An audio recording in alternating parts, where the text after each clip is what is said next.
Thank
you.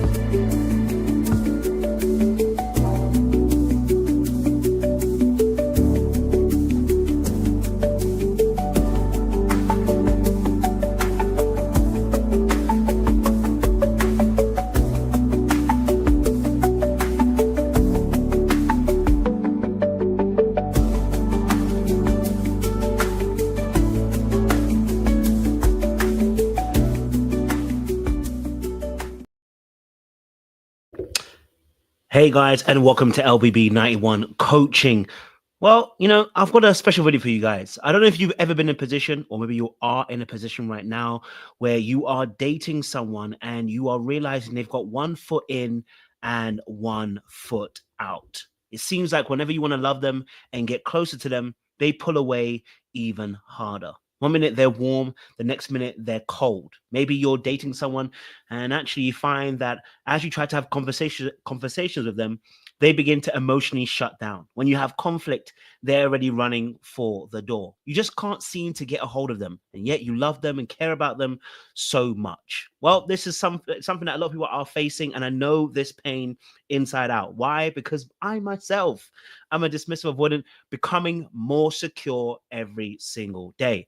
But I understand the pain that you're going through dating one. And you're probably thinking to yourself, it's not worth it. I want to quit. I want it to be over. Yet you're at this particular video because you are looking for answers. And today we're going to provide the answers. We're going to break down what a dismissive avoidant is, how they can begin to heal on their own, but also what you can actually do to aid them in that journey. Yes, we want to give you some agency and some power in this dating relationship, because I know it's difficult. You are loving, caring for somebody, and maybe you don't want to quit. You don't want to get out of this relationship.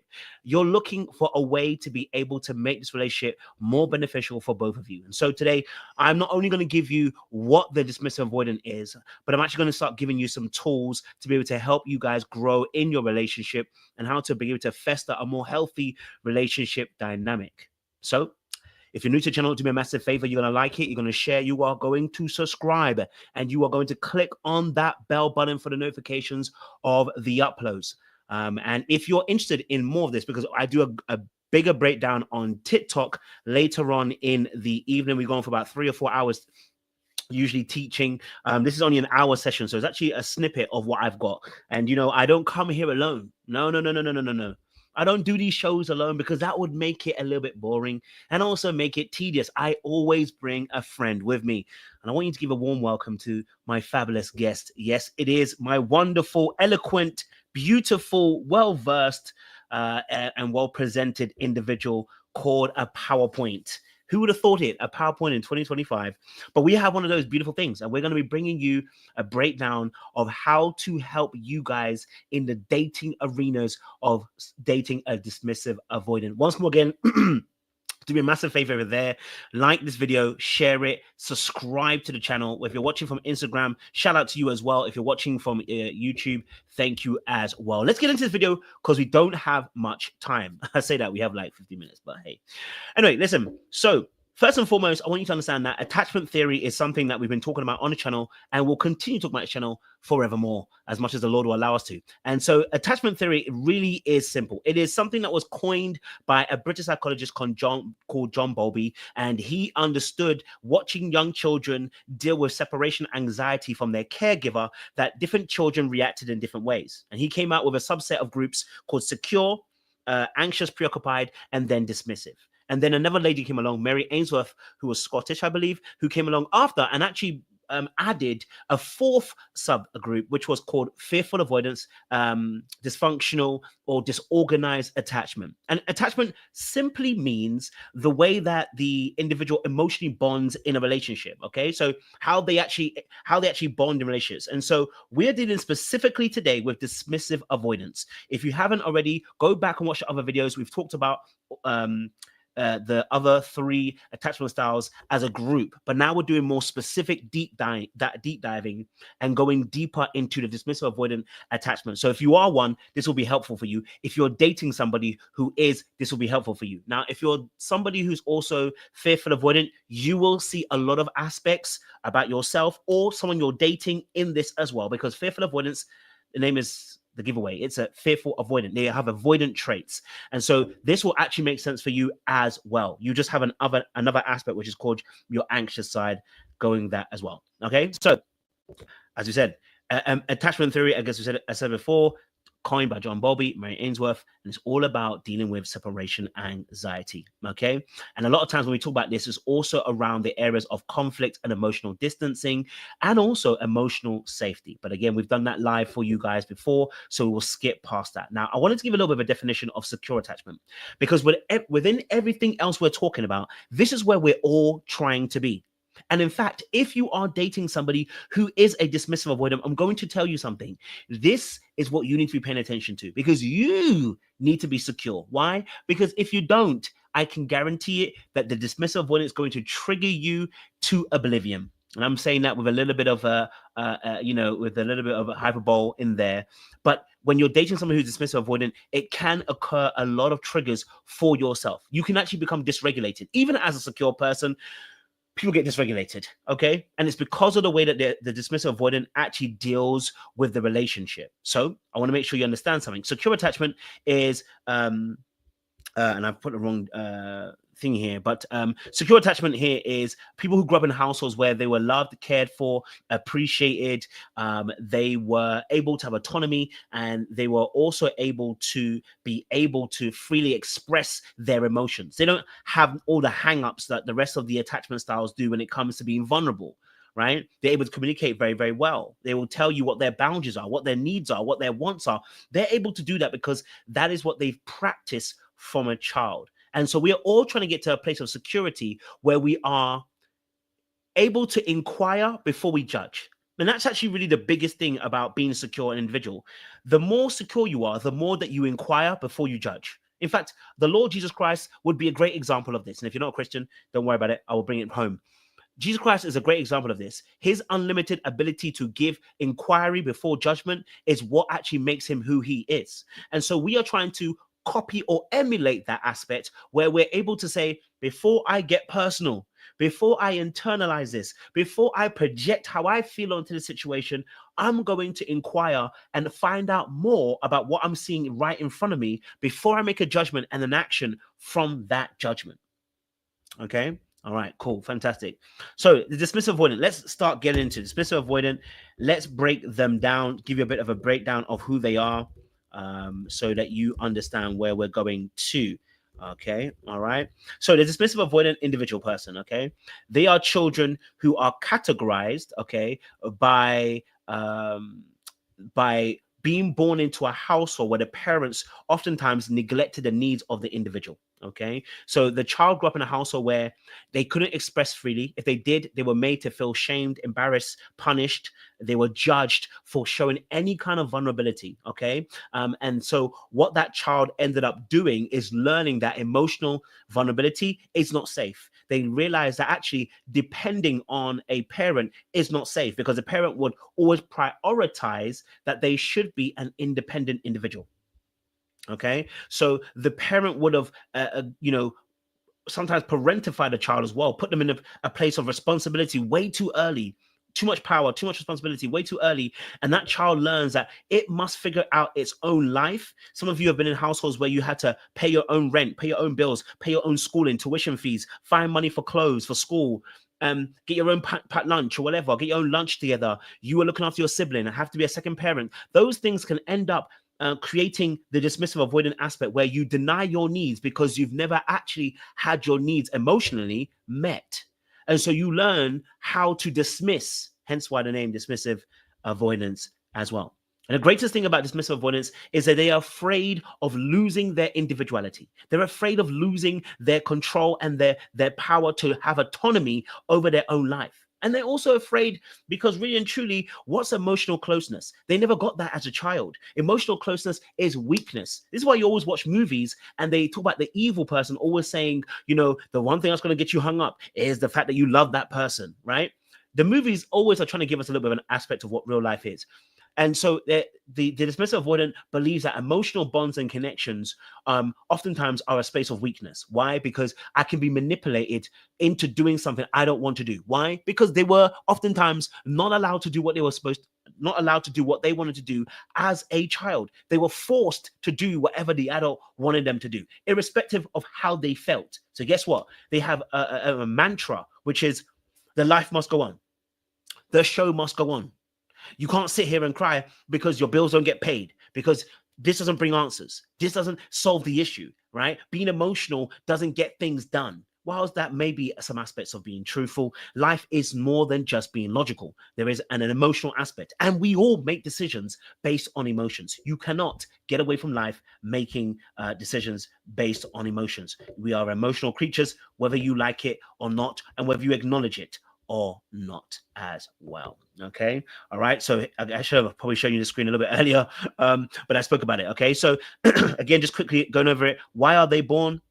The caregivers may have valued independence over emotional closeness. Okay, the caregiver may have been emotionally unavailable, critical, or distant, rewarding self-sufficiency but dismissed vulnerability, expected a child to figure it out on their own or not complain.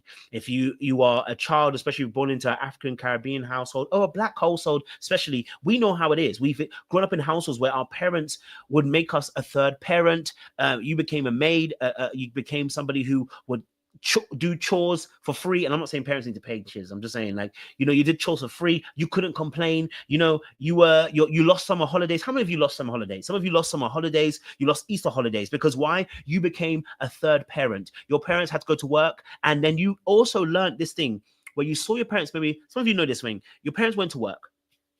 Brilliant parents went to work, but they were emotionally not as present because they were so focused on surviving that you became a third parent. You lost your summer holidays, your Easter holidays, your winter holidays because you became a third parent. While they were working, you had to stay and look after your sibling or stay in and do this. And you actually lost time. And what that does is it breeds this aspect of, you know what? There is no need for me to think about my needs because it's never about my needs.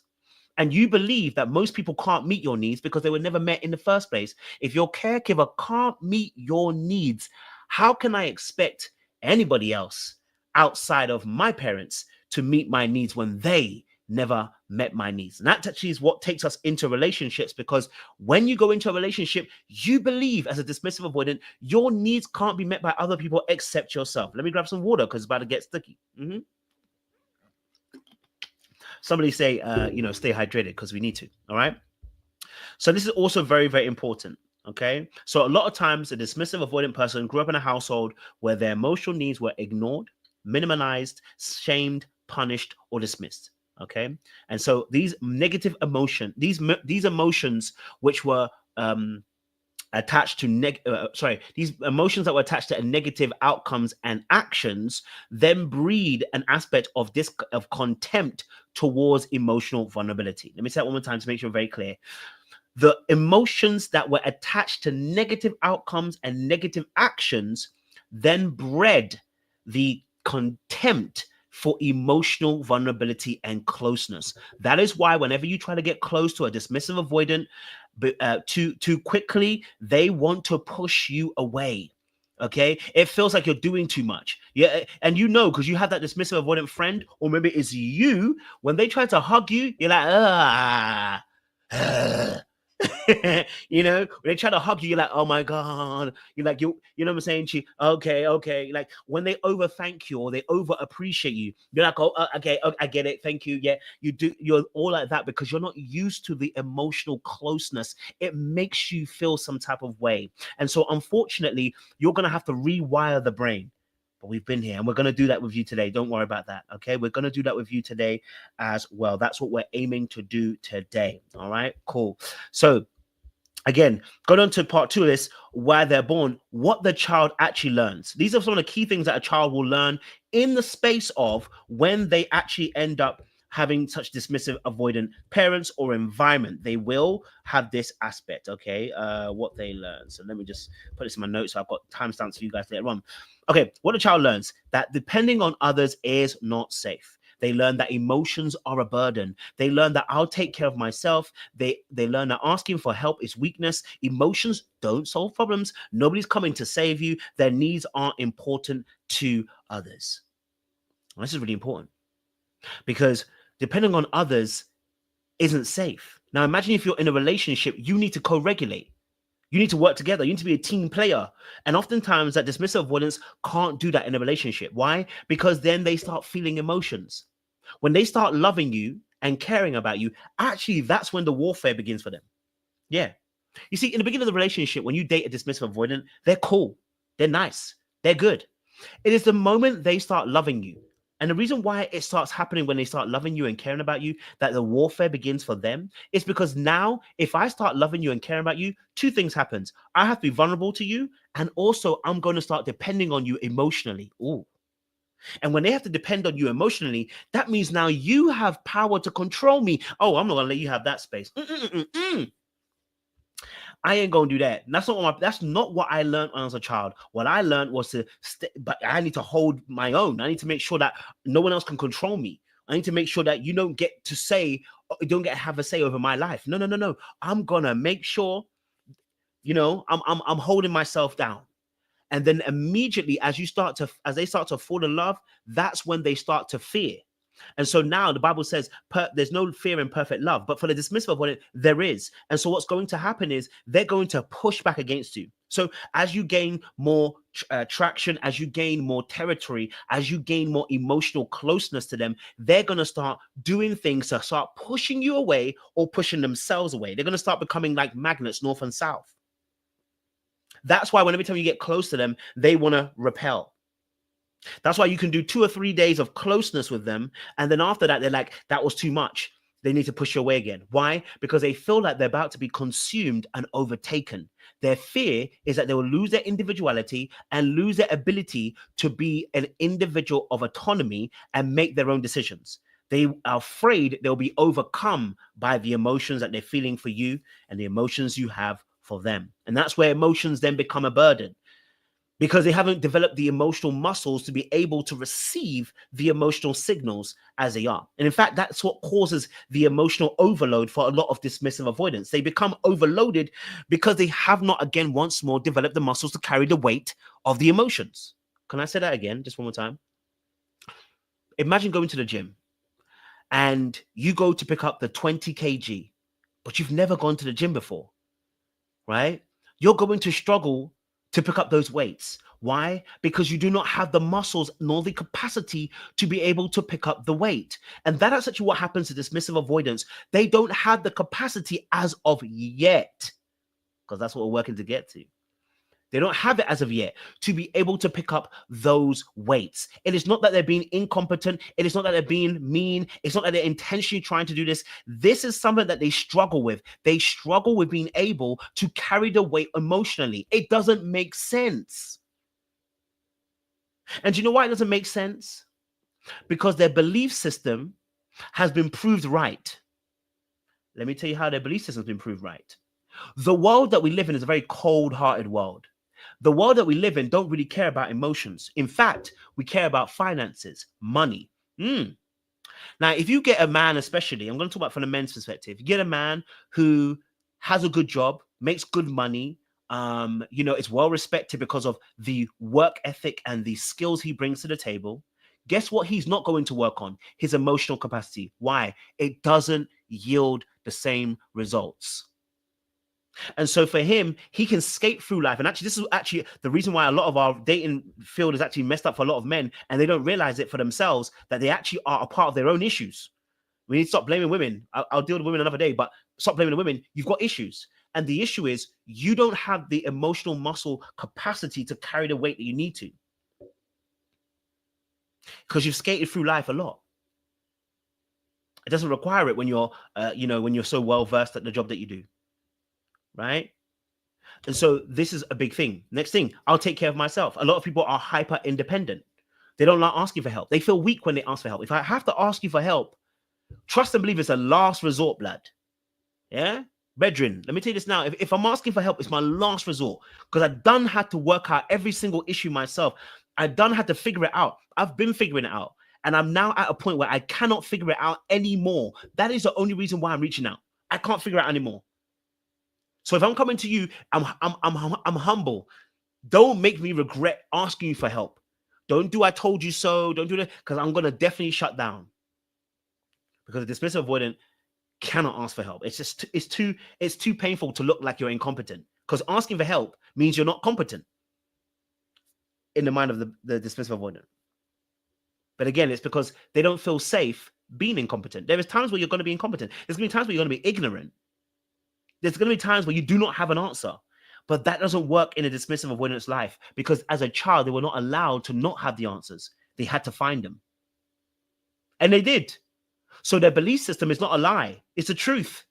It is just a truth in survival, not in thriving. And we're here to thrive, not to survive. You know what I'm saying to you? Okay. All right. Um, and again, emotions don't solve problems. Nobody's coming to save you. This is a big one. Women in 2025, y'all know what this is.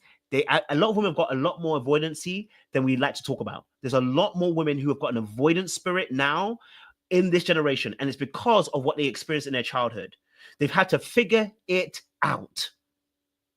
Nobody's coming to save them, and so they've now become, and I'm going to label this as a title because of the way I believe it actually plays out. I'm a boss chick. I'm independent. You know what I'm saying to you? And no one can tell me nothing. You know what I'm saying to you? I pay my own bills. When they're usually saying that, they're usually boasting from a place of hyper independence. Right? Now you might run a 500 employee company. You might have a business. You might be killing it on the social media front. You've got it all locked on that area, but actually where it's coming from is survival, not thriving. And so the boast and the ego speaks up. Just like I said for the men, it speaks up for them. I'm a boss chick. I'm independent. I don't need nobody. No man can do me that. We hear it, but it's coming from a place of hurt and pain because they've never had the ability to rely on anybody else. So they become what? Hyper independent. All right. All right. So their needs are not important to others. And this is the final part I want to add on this part. Your needs feel like they're not important to other people. Okay. And do you know why they're not important to other people? Because they're not important to you. Because you've been dismissing them for so long. You now got to borrow. No, I'm taking. I was going to use a Chris Tucker, the cockroach joke where he says, your neighbor borrows a broom for so long, you got to borrow it back. Anyway, listen. So it's been so long since your needs have been met. You don't even know how to ask for it, and you don't even know how to receive it, right? And so you don't believe that people actually care about your needs, and it's because you don't care about them. You keep dismissing your own needs. Well, things got to get done. Or if you're somebody who keeps saying, "Listen, this got to get done," and you can never have time for play, never have time for enjoyment, never have time for freedom, and it's always work, work, work, work, work. You one of those people like I ain't got the time. Yeah, it's not that you ain't got the time. You don't find value in it because you have not actually sat down with yourself to really assess what do you actually need. Okay, the bills, yeah, I get it. You got to pay them, but my guy, they always gonna be there. Okay. And so over time, this turns into emotional self-protection. You keep distance from people, you suppress your emotions, you equate vulnerability with weakness, you value control and independence over intimacy. Now, this last part is very important because a lot of people, and I'm going to say something that's going to be so wild for some of you, okay? I'm going to say it's going very wild for some of you, okay? It might not be for everybody. This is something that I observed, and this is my own opinion of what I've observed. The majority of people who are sexually liberated, majority.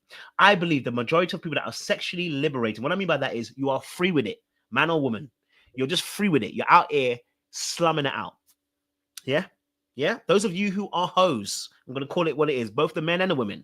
Y'all know I was one of those. So I'm just going to be honest with you. Okay? A lot of that aspect is because you value control and independence over intimacy. You are afraid of commitment and you are afraid of giving your heart to somebody because that would mean that they have agency and the ability to hurt you. And so a way of being invulnerable and not allowing yourself to be hurt is actually to control every relationship. How do you do that? By having situationships. Situationships usually are born with somebody called an avoidant and usually actually end up with somebody else probably who's anxious as well. But there's a lot of times where people are avoidants are meeting other avoidant people. And I tend to think that they're more fearful avoidant versus DA. But that's just my theory. I haven't got no stats. I haven't got no empirical evidence for that. It's by what I've seen, what I've witnessed. And what I see is that a lot of people are avoidant. And they use sex as a cover-up for their lack of emotional intimacy, people. They use sex as a cover-up for their inability to be able to emotionally connect with people on a deeper plane for a longer period of time and maintaining. So sex becomes a language for them because it's easy to talk about. It's easy to engage in sex than it is to engage in emotional vulnerability. It's easy to get naked with your clothes than it is to get naked emotionally. It's far more easier. So you value the control because also as well, when you are the person in that relationship, you can control when they see you, when they talk to you, when they get close, when you get close. You can control every aspect of that relationship, but relationships are not about control. And that's where you're going to struggle. Okay. So there's a little something for y'all. Okay. Just a little something for y'all. Okay.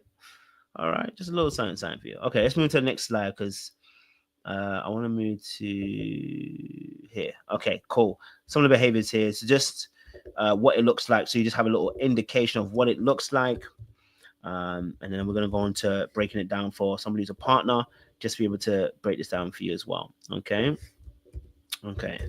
What it looks like. All right. Cool. So some of the behaviors that you might see from a dismissive avoidant is emotionally distance. They value independence. They avoid vulnerability. They ghost or withdraw. They downplay needs, repress emotions, and use logic over emotions. So how that may sound is they shut down or get quiet during conflict is a big one. If they value independence, I don't need anyone to take care of me. Avoid vulnerability. Keep things surface level, even in romantic relationships. I'll deal with that in a second or two. Ghosts or withdraws, pulls away when things get emotionally intense. Oh, I'm gonna deal with that one too. We're gonna deal with those ones there. Downplays needs. I'm good. It's not that deep.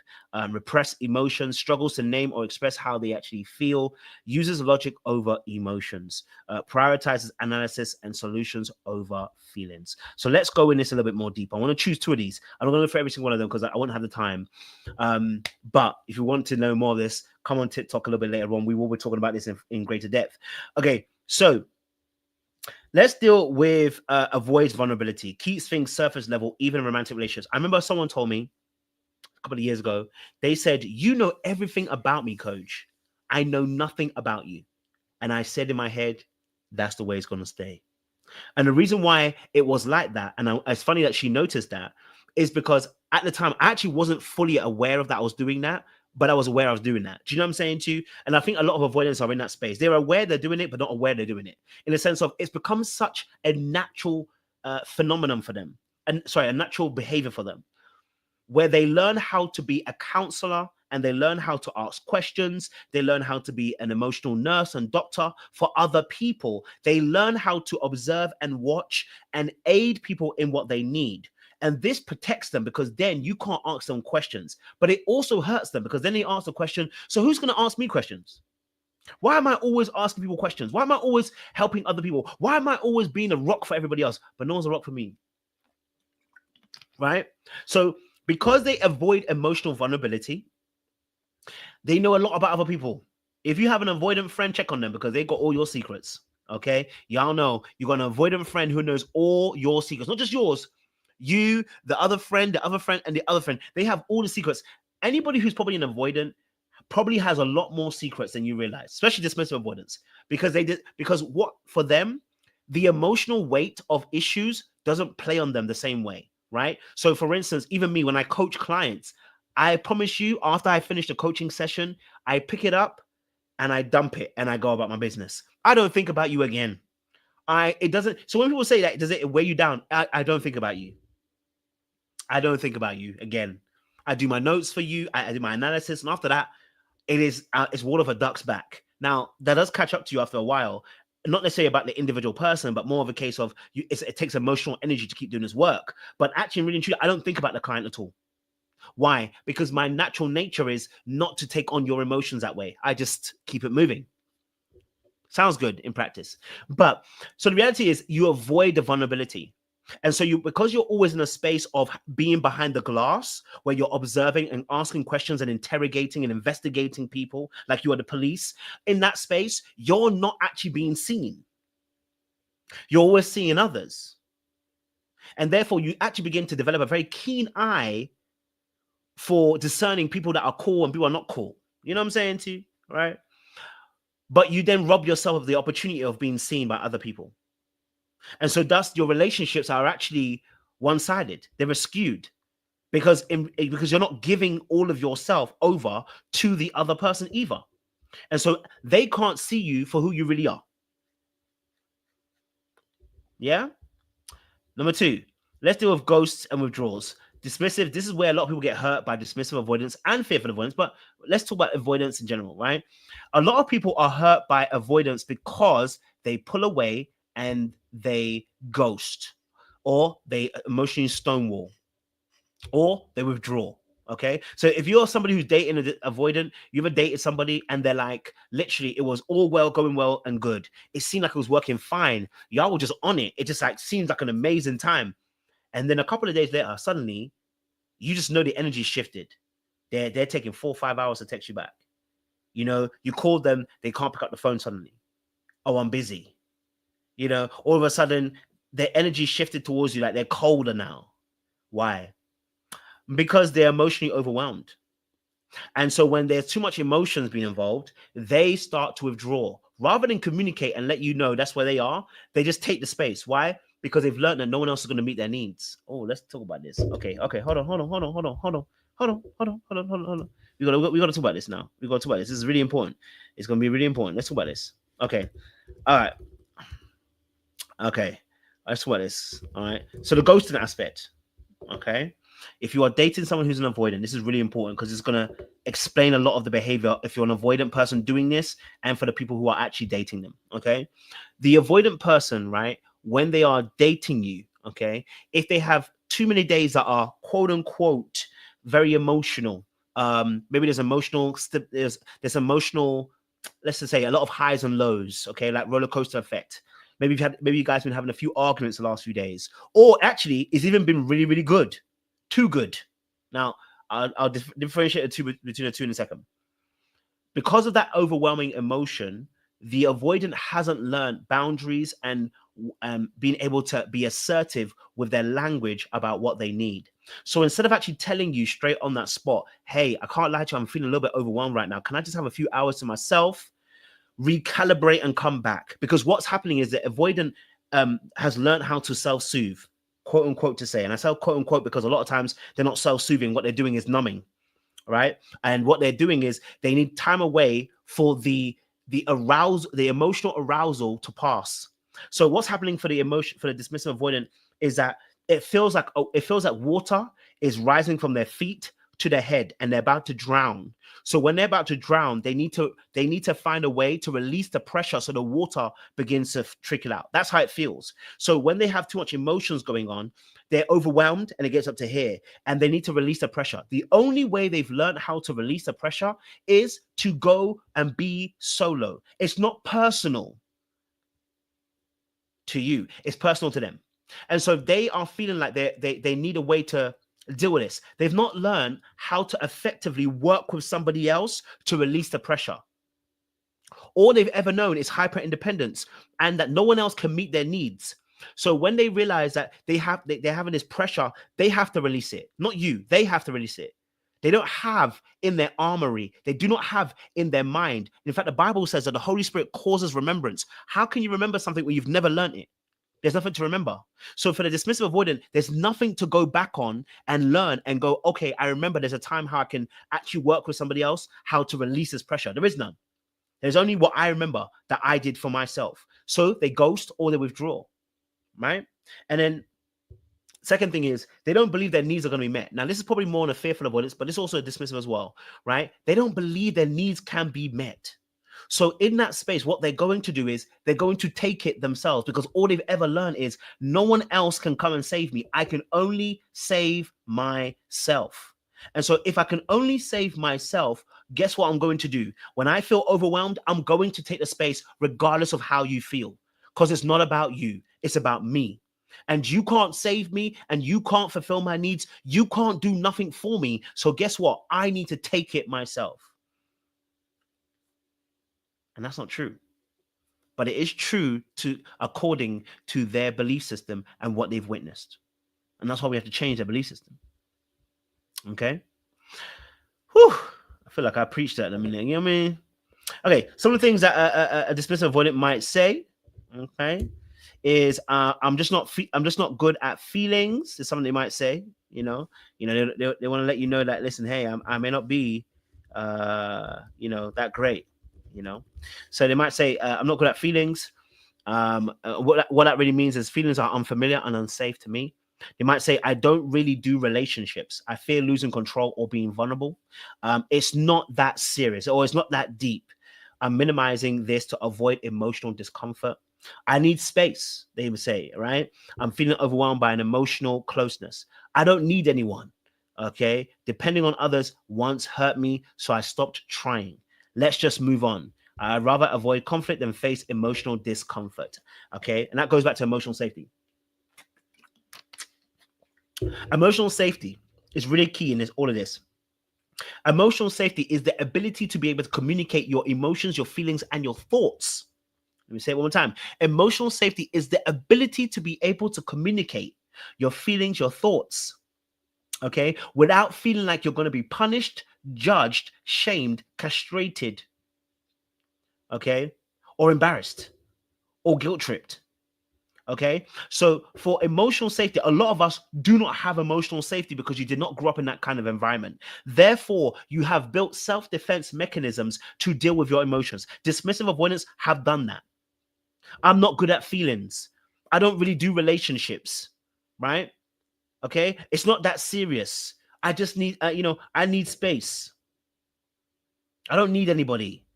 You know, I don't want to argue. Let's just move on, rather than actually dealing with the actual aspect, right? So I'd rather have, like, for instance, let's just move on rather than facing the conflict because they believe that the conflict will lead to a rejection, or abandonment, or betrayal. So, like, let's not argue, because if I do argue, it won't lead to the results that I want. It won't lead to my needs being met. That's what they believe because that's what they've seen. But actually, when they challenge that premise, when they actually begin to work with somebody who actually has the skills to be able to work through emotional discomfort and through conflict, they realize the roof the roof didn't fall in. I had a conversation with my sister the other day, and we spoke about this because in Ghana, when we was in Ghana, you spend enough time with your siblings. Trust me, okay. You spend enough time with your siblings, you're gonna have an argument. Okay. Now we had a couple. It was funny because the arguments didn't last long, but they were just funny arguments. You know what I mean? And I remember the last argument we had, we all just huddled in the end and started crying. We had a kumbaya moment, right? Me and my two sisters. Why? Because at that point, people were explaining how they really felt. And actually, we discussed it on the phone the other day, and she was like, it was good to go through that moment because a lot of times you fear that when you have an argument, that the person is now not going to talk to you ever again. Why? Because that's what we witnessed. That's what we saw. That's what we grew up around. And so a lot of people have a fear of actually arguing because if they argue, it means we're going to be abandoned. It means we're not going to talk anymore. It means you're not going to like me anymore. It means you're going to reject me. You're going to abandon me. You're going to betray me now. You know what I'm saying to you? And I don't feel safe. And that's the keyest part. They don't feel safe. Call it what you want. You don't feel safe. Call it whatever you want. You don't feel safe. Okay? Right? I don't do relationships. Why? Because you fear losing control or being vulnerable. I did this on I spoke about this on Dear Future Wifey. I spoke about the fact that I said I had a what do we call it, a sabotage button. I said after 2 years I began to sabotage. Or I said also that I had a girlfriend at the time, and I said, oh, you know what? If you leave me, I won't die. Why was I saying that? I was trying to prepare myself for betrayal. I was trying to prepare myself for rejection. I was trying to prepare myself for abandonment.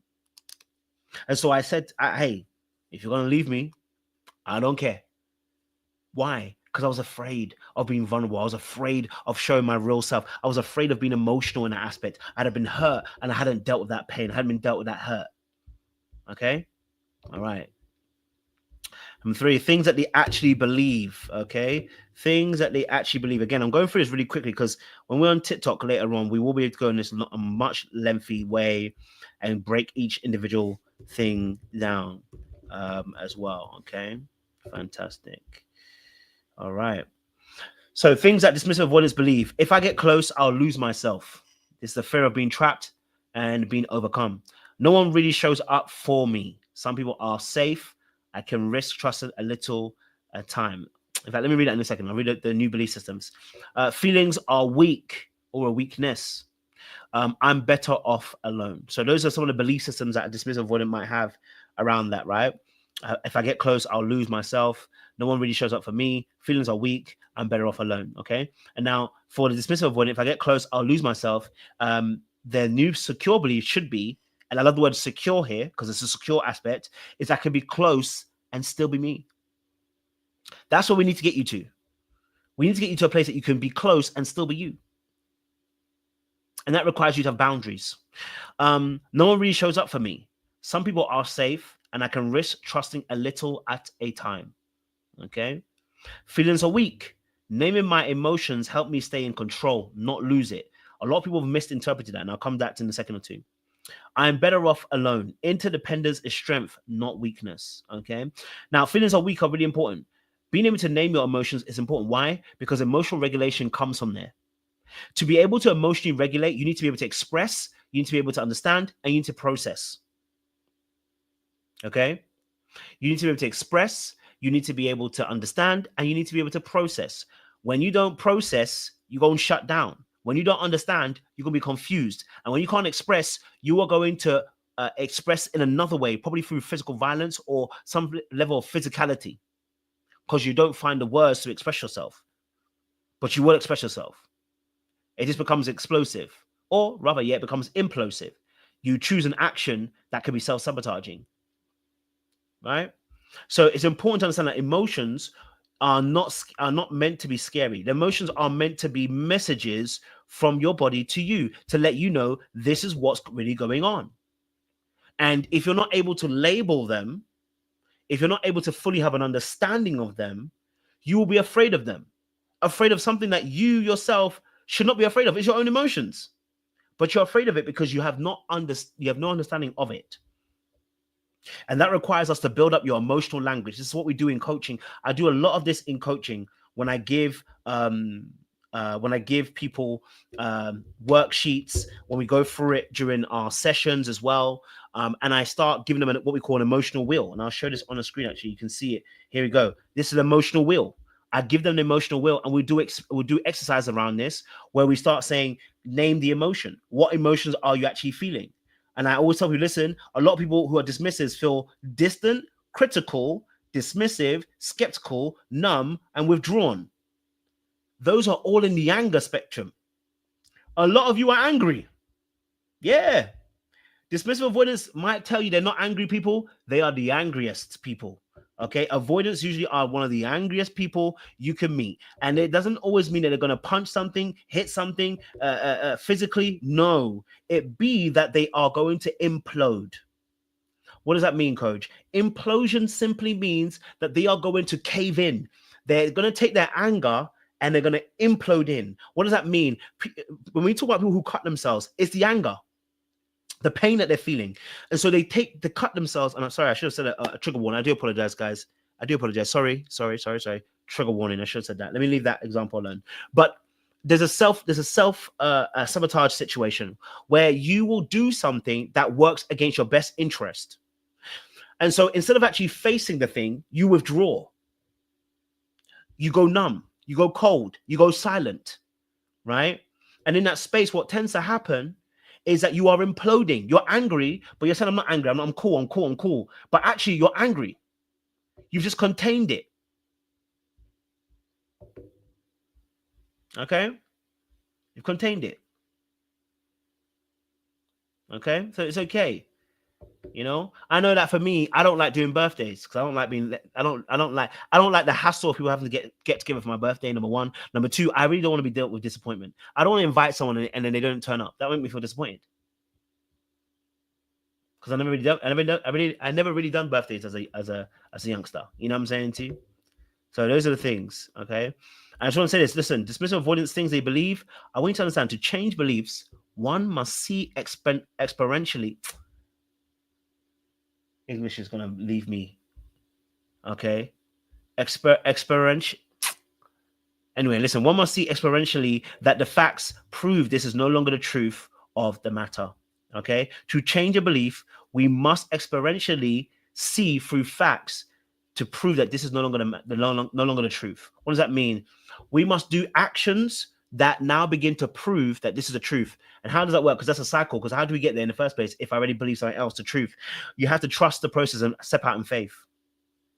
So, like, for instance, when you have to be being more vulnerable and you share that with somebody who's trusted, you'll realize you're rewarded for being more vulnerable. Okay? All right?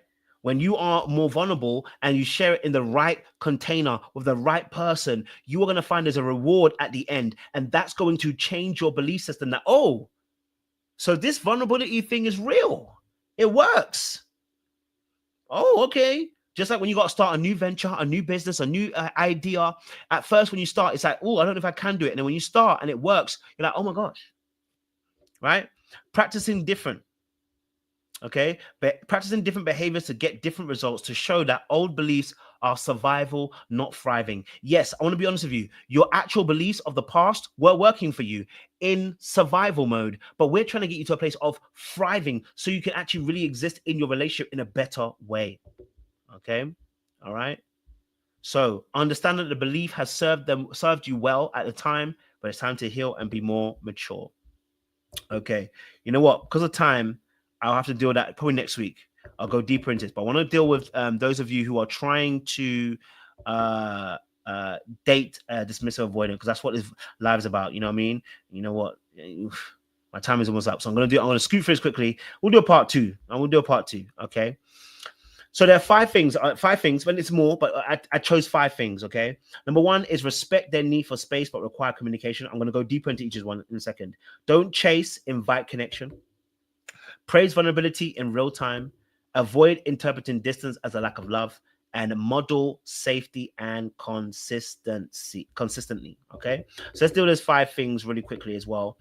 5 ways to date that, okay? All right, so you've got a bit of understanding, because once we've got a bit of understanding, we can always be more empathetic when we give more understanding, okay? All right, dating there. All right, okay. Let's get to it. All right, cool. So, number one, respect the need of a dismissive avoidant for space, but require communication. This is going to kick a lot of people's behinds, because in reality, a lot of people feel pissed off about this, okay? All right? One of the biggest issues for people that deal with dismissive avoidance is that, why do they need so much space?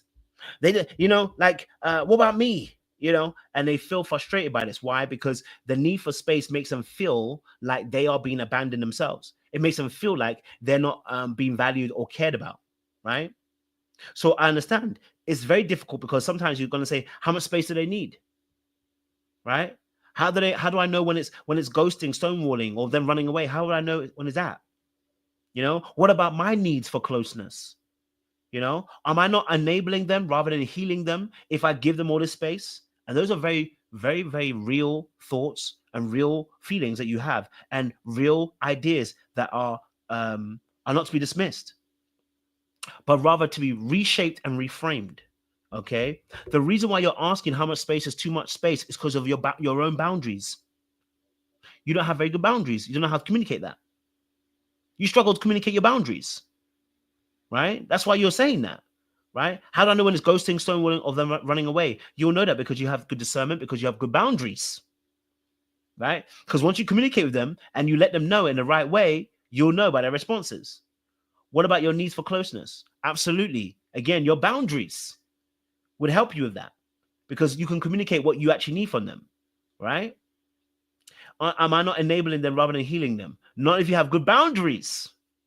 Okay? You have good boundaries. This is going to solve itself. The truth of the matter is, you don't have good boundaries. Okay? You don't have good boundaries. So when things happen, you don't know how to communicate effectively with the person in front of you, because you're getting triggered by them. And so actually your response is one of judgment and blame rather than actually inquiry. And now you're gonna probably tell me, and I know a lot of people will tell me, but I've asked them. Yeah, you probably harassed them rather than ask them. You harassed them and then you interrogated them. Nobody feels safe in that space. I've been there. I know. I've been there. You have a tone and the way you ask people. Yeah. And so you're actually harassing them. Of course, who's going to respond to harassment? I'm not going to respond to harassment. You're not going to respond to harassment. Some of you're harassing that person. You know what I'm saying to you, right? Okay. So here's what you can say. And I've got so many more responses, but we won't do them today. One of the things you can say is, I respect that you need time to think. Now, remember, I've always told you, when you start a conversation with somebody that's doing something that you don't like, start with a compliment. Because if you don't care about them, then don't start as a compliment. If you care about them, start with a compliment. If you don't care about them, don't start with a compliment, because you don't care about the relationship. If you care about the relationship, start with a compliment. Break the ice. Oh, sorry. Okay. I respect that you need time to think. Can you let me know when you check? Can you let me know when you check back in? My English is bad. When you check back in, so I am not left wondering. See that? You're able to assert yourself and let them know. Listen, I respect that you need your boundaries. I'm not telling you not to. I respect that you need time and space. I'm not telling you not to. What I am going to tell you though is to let me know. When you check back in. Now, when you've really got your boundaries in check, you can also do what we call a negotiation. Okay? Negotiation. What does that mean? It means you begin to negotiate the terms of that condition. What's the condition here? Someone who's an avoidant might say, you know what, okay, cool. You might communicate the boundary, and they take 3 days. Now, what you're gonna have to do is go back to them and say, hey, look, I appreciate you needed time and space. I know you did. But for me, 3 days is a little bit too long. Can we negotiate on that time? I'm looking at 6 hours. I'm looking at an evening away. I can't do 3 days. You know, can we negotiate on that time? How about can we do 6 hours? That's something I can work with, right? And they might say, no, I can do a day. You begin to negotiate, but you won't negotiate because you're afraid if you negotiate, then you're going to lose them. You feel like you're going to be abandoned, rejected, or betrayed. So guess what you don't do? You don't negotiate because you're afraid. That's what we're talking about, having boundaries and being able to have self-worth and self-esteem. Okay? Somebody who's assertive and knows their worth, they're not going to get afraid of that conflict because they understand that life is about conflict. Okay? Number 2, really quickly, is don't chase but invite. Okay? So hold on now. Let me just make this. Don't chase but invite. Don't chase but invite. I've been here a few times. You know what I'm saying to you? When you deal with a fearful avoidant, you get caught up in this trap, bro. Because they're gonna give you the anxious side and then give you the fifth. Oh, you won't find out. But anyway, don't chase, invite connection. Okay, all right. Saying things like, "Why don't you just talk to me?" won't help the situation. Okay, it sounds like you're nagging. All right. Okay, sounds like you're nagging. And look, these are very genuine thoughts that you might have. Why it's difficult? Because you're like, why do I have to chase them? Why am I chasing them though? You know what I mean? I'm chasing them because they've made me chase them. Or they might say, why do I need to invite them? They're adults. They should just come and talk to me on their own. Why can't they be adults? You know? I'm always have to be more mature. I'm always have to be on their time. You know? I give them space, but they never come and talk. You know, hey, listen, if they never come and talk, maybe you're on a wrong relationship. Or better yet, let's say, are you a safe space yourself? When they come, if they've decided to come and talk, are you actually friendly? Okay, are you actually friendly? That's the question. Are you actually friendly, or have you ready to? I see. This is what I'm saying. Like you just do whatever you want. You don't care about me. You already start making what judgments? Because they're what? When you just said they're judgments, and they issue and judgments oftentimes issue blame straight away. You've not inquired. When you inquire, you have empathy. Let me give you an example of what that means. You know what I mean? Okay. So here's what you can say instead. You can say, I love to hear what you're feeling when you're ready. No pressure. Just know I'm here. Now, some of you go and say, oh, well, if I just say if I'm just here, he might never come. They will come. You need to mean what you say. Because people can tell when you don't mean what you say. Right? And then your actions got to follow. If you said, I'm here for you when you want to come and talk, don't then proceed it by saying, then go in to try and talk about that situation. Do you know what I'm saying to you? You said you're here to talk whenever you want to talk. Keep it open. Be ready. They're going to come and talk. All right? They're going to come and talk. I just realized something. I went backwards. Sorry. Okay? All right? This calms the fear of being cornered, trapped, while opening a door for emotional access. Now, the reason why you're going to find that difficult is because, again, your boundaries and your emotional regulation is lacking. You have emotional regulation issues yourself. So they're going to trigger you, and they will, because you don't have it yourself. Okay? All right? Number 3 is praise vulnerability in real time. So after they've come, let's say you've opened a space and said, oh, thank you for telling me, about such and such, thank you for sharing what you shared, right? Praise the vulnerability. Praise it. Thank you for opening up. I know that wasn't easy. Thank you for sharing with me. I appreciate it. This reinforces good behavior, positive reinforcement. It works on everybody. Man, woman, child, whatever, husband, wife, uncle, daddy, whatever. They appreciate it. It works. Okay? Now, why is it difficult? Because you might say things like, oh, only children need validation. Where's my reassurance and validation when I need it? Why do I have to go first when I'm suffering?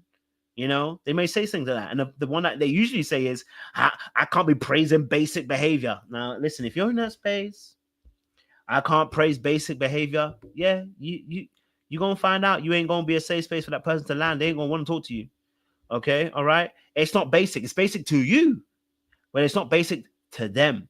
For them to share their vulnerability with you and be open with you, it's no small feat. So don't look at it as being a basic behavior. And in fact, the reason why you're going to find it difficult is because you're already contemptuous and you're already bitter. And I need you to come out of that space. Okay? You're contemptuous and bitter. All right. Understand, okay, that everyone's attachment style has strengths and weaknesses. Okay. And that stop looking at something's behavior as being beneath you. Right? Bitterness will not allow for you to have good relations. Okay. Number 4, avoid interpreting distance as a lack of love. And damn, I don't think I changed my font on this. I do apologize.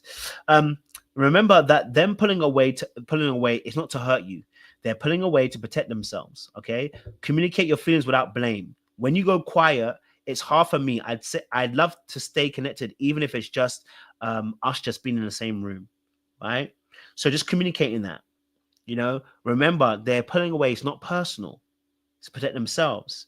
So communicate feelings without blame. When you go quiet, it's hard for me. I love to stay connected, even if it's just us texting, or if it's just you sending me, just come to sit next to me, whatever. It doesn't have to be that, we're talking loads like that. You know what I mean?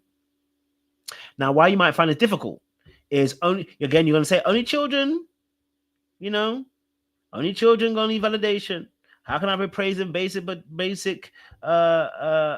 behaviors? Where's my reassurance? Why do I have to go first? They're the one pulling away, and I'm having to do all the work. I'm the one that's hurt. Well, you're saying all those things. You're not looking at the situation for how you can actually change it. You're looking at trying to be a victim, and that's never going to be empowering when you're a victim. Okay. And number 5. Okay. Models emotional safety consistently. Be an example of someone who can regulate emotions, communicate calmly, handle conflict without blame. Can you do that? If you can't do that, you better stop blaming your partner and start working on it. I learned that last year and I'm still learning it this year. You look at the other person, you think about them, they're doing this and that, and you don't realize that you yourself are ready to always blame them. Why? Because you're hurt, and because you're always in a position of victimhood, and because you don't realize there's resources and tools to be able to handle the situation. All you're going to know is complain. But to handle conflict without blame is a skill, it's an art. To communicate calmly is a skill, it's an art. To regulate your emotions is practice. Okay?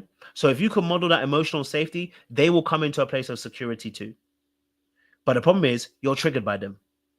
They cause you to be discombobulated and dysregulated. Okay? All right? Maybe if you make excuses, they blame me, so why can't I blame them? Well, then who's going to get off the wheel? Who's going to get off the roller coaster? Who's going to get off the hamster wheel? It's going to keep on spinning. I've done all of this and it hasn't worked. Have you? Really? Then quit the relationship then. You've done it all, quit. If you've done everything and you said it perfectly, get out of the relationship. Why are you still there? Yeah? Oh, why must I be the teacher? I'm always leading. Eesh. Maybe it's not the right relationship for you, number 1. Number 2, are you always leading? Or do you always perceive yourself to be leading because you feel like you're better than the other person in the relationship? Maybe you need to check your humility. Maybe you need to be a little bit more modest. Okay? All right? Why do I need to be the one that stabilizes them? Why can't they stabilize me? They will when you stabilize them. Because when you're stable, they can become stable. And by them being stable, you're going to be stable. Do you see the pattern? If you're stable, you stabilize them. And when they're stable, they stabilize you. All right? So this is where you must bring your humility and your modesty and bring your emotional safety skills to the table. Okay? When you bring those, okay, all right, this will enable you to work in that relationship. Now, how does this all work into a relationship? And my final point is this, okay? Shout out to my assistant. Thank you very much for helping me out. My final point on this to say is that when you are dating somebody who's a dismissive avoidance, they're going to need patience, but they're going to need consistency and communication. Okay? Consistent communication, and they're requiring of you to have boundaries. Dismissive avoidants have what we call overly thick boundaries that keep people at bay. Anxious people have very thin boundaries that allow too many people in. Okay. And so for the dismissive avoidant, they're going to always seek to try and push away. It's not personal, it's them. And the main thing is, if you have boundaries, you will know the difference between them not liking you and them liking you, but not knowing how to handle it. The trouble is, you don't have boundaries and you don't also have emotional regulation. So we can't see the difference and tell discerningly whether this person actually likes you or whether they don't like you and is playing with you. So if you get your boundaries together, if you start learning, if you start growing, if you start developing your emotional safety, your emotional regulation, right, you'll realize you'll be able to see them for who they really are. If they're really faking it and they don't really want you, you'll know. And if they really are for you and they love you and care about you, you'll know how to handle them so they can handle you. All right. So, for those of you who are out there, listen, I want to help as many people as I can. This is why we open our coaching spaces for you guys in April. But I'm going to start something very brand new. I'm going to have a what we call a group session. So, if you are interested in a group session, please email me on littleblackbook91@gmail.com. All right. I'll put it in the chat as well. Okay. So, email me if you're interested in joining a group session. So it's because I know a lot of people can't afford the solo coaching. It is quite expensive. I'm not gonna lie to you. And it's that way because I put a lot of effort and work into it. You know what I'm saying to you? So what I'm gonna open now is a group sessions where I'm gonna do a 5-week course where we'll break down boundaries, emotional safety, we'll break down emotional language, we'll break down attachment styles, and you'll be able to ask questions in an hour and a half session, right? So it'll be like this, but very, very more intimate. I don't want too many people. I want max 20 people in a group. I don't want too many people. And what that will also allow us to do is have what we call group sessions where you guys can actually help each other. I'll give you guys exercises so you can actually work with other people and start actually beginning to have a more practical essence to it. Because I don't want to just teach it in a way and just sit here and just tell you this. It's better when you can actually practice it with somebody else. You know what I mean? So what I'm looking for is at least 20 people. And I'm going to be doing this on TikTok later on as well. So if you are somebody who's looking to heal your attachment, or maybe you're dating someone, you want to have better skills for them, then you need to reach out to me. Listen, I'm doing a great thing now, which is the group coaching. If you're interested, please email me. I'll put it on the screen. Please email me at littleblackbook91@gmail.com, and I'll send you some information as well going forward for the wait list, because I know I'm going to get a lot of people that want to jump on this. All right, so it's going to be a group one, very different to what I normally do. A group one where you're going to have at least 20 people in a cohort and have group sessions, group exercises, but you'll be able to ask questions, right? And we'll have it for 5-week program, right? So an hour and a half each session. And I really believe in it because, like I said, I want to be able to help as many people, but also I believe in the fact that there's going to be you're going to be able to rub off on other people. You know, the Bible says iron sharpens iron. So I believe in it. Alternatively, if you're looking for individual solo coaching, please also reach out to me as well. There's a link down below in the description box. You can use that as well to sign yourself up as well. We've added a lot of new components to the coaching sessions. What I've done now, I've added individualized notes. I've added journal prompts. I've added your attachment style questions and analysis to each session that we do as well.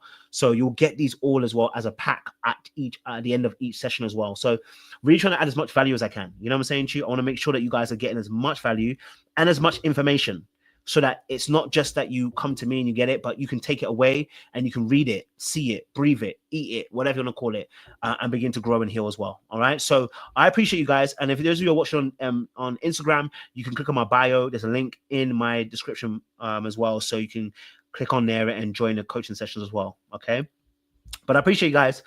Stay locked, stay loaded. We'll see you again very, very soon. Much love. Thank you for joining us today's session. We'll be back next week for another one as well. And if you want to join us later on on TikTok, we'll be live on there underneath Black Muscle for now. I know we're changing that obviously soon, but you can join us for the longer session on there as well. Okay. Appreciate you guys. Stay locked, stay loaded. We'll see you again very, very soon. Much love, much appreciation. And don't do if I want to do out here. Okay.